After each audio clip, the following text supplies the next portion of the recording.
मुहर्रम आदेश पर क्यों बिफर गई है समाजवादी पार्टी? सपा की 33 सीट वाली थ्योरी क्या है, यह भी आज मैं आपको समझाने वाला हूं। बने रहिएगा मेरे साथ, कहीं मत जाइएगा, क्योंकि सपा सांसद ने जो चैलेंज दिया मुख्यमंत्री योगी को, वो उन्हें मंजूर है। क्या कह दिया समाजवादी पार्टी के सांसद ने, आप सोच रहे होंगे। और ये कौन सांसद हैं जो अलग तरह का चैलेंज दे रहे हैं, अलग तरह की बातें कर रहे हैं? तो बता दूं दर्शकों, आज की हमारी दूसरी और तीसरी खबर एक दूसरे से जुड़ी हुई है। और अब तक हमने आपको बताया कैसे मुहर्रम के नाम पर कुछ लोग माहौल खराब कर रहे हैं, लेकिन अब मैं आपको बताने जा रहा हूं कि आखिर माहौल खराब करने वालों को शह कहां से मिल रही है। तो दर्शकों, ये तो आप सभी जानते हैं कि लोकसभा में उत्तर प्रदेश में बीजेपी की सीट कम हुई, समाजवादी पार्टी को फायदा हुआ, कांग्रेस को फायदा हुआ। पीडीए की राजनीति करने वाली समाजवादी पार्टी अब अल्पसंख्यकों का मसीहा बनने में जुट गई। संभल के पूर्व सांसद थे महरूम शफीकुर रहमान बर्क, आपको याद होंगे। उन्हीं के पोते हैं जो आपको टीवी स्क्रीन पर दिख रहे हैं।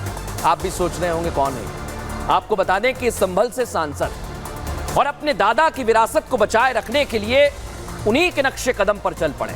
जियाउर रहमान बर्क को ताजिए के लिए सरकार के बनाए गए नियम मंजूर नहीं है और इन नियमों को लेकर वो मुस्लिम समुदाय को भड़का रहे हैं। क्या नियम है ये भी बताऊंगा, और सपा का राज याद दिला रहे हैं। पहले सुनवाता हूं आपको जियाउर रहमान बर्क क्या कह रहे हैं, कैसे वो निशाना साध रहे हैं, सुनिए जरा। आप हमारे मुसलमानों के साथ पक्षपात नहीं कर सकते। अगर हम ये कहते हैं कि आप सबको बराबर के उससे देखिए, मेरी मुहर्रम कमेटी के लोगों से भी हुई थी। मुहर्रम कमेटी के लोग भी यही चाहते हैं कि उनका जिस परंपरा के तहत मुहर्रम निकलते आए हैं 100-150 साल से, उसी परंपरा के तहत मुहर्रम निकलने चाहिए। डीएमएसपी से मैंने ये भी कहा कि आप त्योहार का रजिस्टर निकलवाइए और थानों के त्योहार का जो रजिस्टर है उसमें आप देखिए जितनी फिटका ताजिया है उतना फिटका ताजे निकलवाइए। तार हम कोई नए कटवाने की बात तो नहीं कर रहे, तार तो ये पहले से कटते आए हैं। और बीजेपी की सरकार कोई पहली बार थोड़ी बनी है, पहला साल थोड़ी है। जियाउर रहमान बर्क जैसे नेता मुस्लिम समाज के लोगों को भड़काने में जुटे हैं। दर्शकों, जियाउर रहमान तो यह भी दावा कर रहे हैं कि पुलिस और प्रशासनिक अफसरों ने मुहर्रम कमेटियों से चर्चा किए बिना नियम बना दिए, लेकिन हमने आपके लिए जानकारी निकाली है, उनका यह दावा बेबुनियाद है। दर्शकों, सीएम योगी ने अधिकारियों को सख्त आदेश दिए। अगर कोई पूछे तो यह वीडियो बता देना उन्हें कि मुहर्रम को लेकर ताजियों से जुड़ी हुई कमेटी और पीस कमेटी से संवाद किया जाए और ताजिए की ऊंचाई परंपरा के अनुसार बनाई जाए। इसके पीछे की मंशा भी साफ है। मुख्यमंत्री नहीं चाहते कि ऊंचे ताजियों की वजह से बेगुनाह बिजली के तारों की चपेट में आ जाए, लेकिन सपा के नेताओं को मुस्लिम युवकों की जिंदगी से ज्यादा अपनी राजनीति प्यारी है, इसीलिए वो सियासी गर्मी दिखा रहे हैं। लेकिन मुख्यमंत्री योगी आदित्यनाथ ने पहले ही कहा था कि गर्मी निकाल देंगे। सुनिए जरा। गुंडा टैक्स वसूली करने वाले कहां चले गए, कोई पता ही नहीं।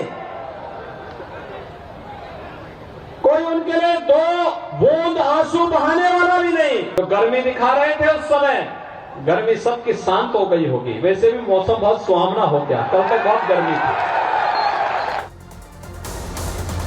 लेकिन दर्शकों, अब मैं आपको केस बताने वाला हूं कि उत्तर प्रदेश में जब भी कोई माहौल बिगाड़ता है तो कैसी कार्रवाई होती है, क्योंकि अगर माहौल बिगाड़ेंगे तो कार्रवाई होगी। केस 1 क्या कहता है? उत्तर प्रदेश में अपराधियों पर सख्त एक्शन पहले भी हुए हैं। बिकरू कांड आपको याद होगा, पूरे प्रदेश को हिला दिया था। गैंगस्टर विकास दुबे ने पुलिस वालों की हत्या कर दी। उमेश पाल हत्याकांड, सब कुछ दहल गया था प्रदेश का। माफिया तीक के गुर्गों ने खुलेआम हत्या की, लेकिन क्या किया? एक्शन बता रहा हूं अब आप।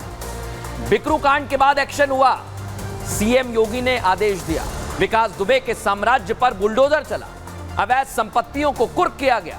उमेश पाल के हत्यारों पर भी एक्शन हुआ। अतीक की संपत्तियों पर बाबा का बुलडोजर चला और अवैध कब्जों को मुक्त कराकर गरीबों का घर बना, जिसमें हिंदू मुस्लिम सभी को सरकारी आवास दिए गए हैं। दर्शकों, लेकिन सोचिए आप कि अगर प्रदेश का माहौल खराब किया जाएगा, नारेबाजी की जाएगी, विवादित नारे लगाए जाएंगे, तो फिर उन पर भी एक्शन होगा, ये तय मान लीजिए, क्योंकि सरकार ने सभी से चर्चा करके नियम बनाए हैं ताकि सांप्रदायिक सौहार्द बना रहे। फिलहाल न्यूज़ का एक्सरे में इतना ही। आपको